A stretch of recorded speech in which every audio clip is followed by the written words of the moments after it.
Hoobity hoo, and how do you do? Welcome back for another writing tip just for you. So I've seen this in the comments before, maybe it was last week, another time, but I've got this great idea. But how do I turn it into a story? Welcome to the outline. Okay, we're gonna just make 10 plot points. Start with what starts your story off.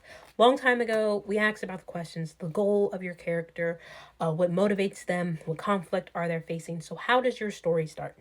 You have the idea for the story, but how does it start? Then from there, we're going to take 3 points. How, from where they start, how do they get it? Let me show you my story skeleton. Okay, I can take a photo and do an overlay, but I can tell you better than I can show you. Okay, inciting incident. This is how your story starts. My comic, wait for Pug and Cat, available now, link in bio, starts with our protagonist, this guy. Pug wants to get to work on time. New city, new place. I'm going to work today, okay? Then, complications. What's a complication? Problem, conflict, okay? What is getting in the way? What happens? He meets a cat stuck in a tree. Typical. I mean, what animal else would be stuck in a tree, right? He doesn't know that. He doesn't know that yet. He doesn't know that. You don't know that because you haven't read the comic. Have you read the comic? You haven't read the comic? Let me grab it. This is the comic right here. Okay, I made this. I drew this. This is my sweet precious baby. I love it. I mean, this soft vellum cover is like, it's my favorite kind of cover. I won't do all my comics this way. Okay, maybe next time we'll go glossy. But the moral of the story is this.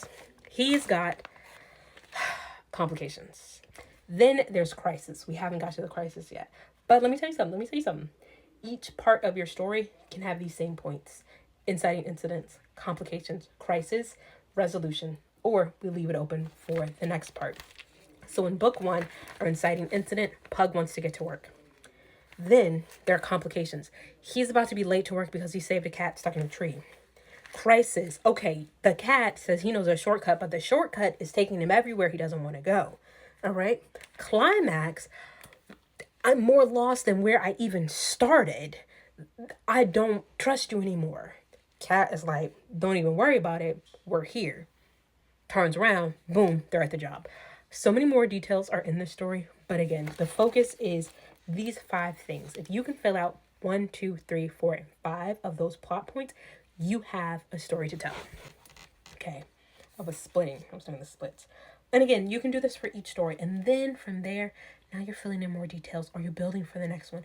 With stories, you have your main arc of your conflict, man versus man, man versus nature, man versus self. And then you have subplots, okay? Character development.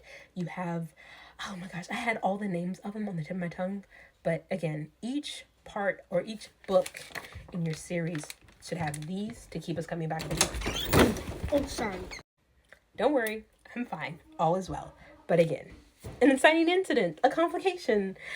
Then you have your climax and your resolution, or you leave it open-ended to get to the next part.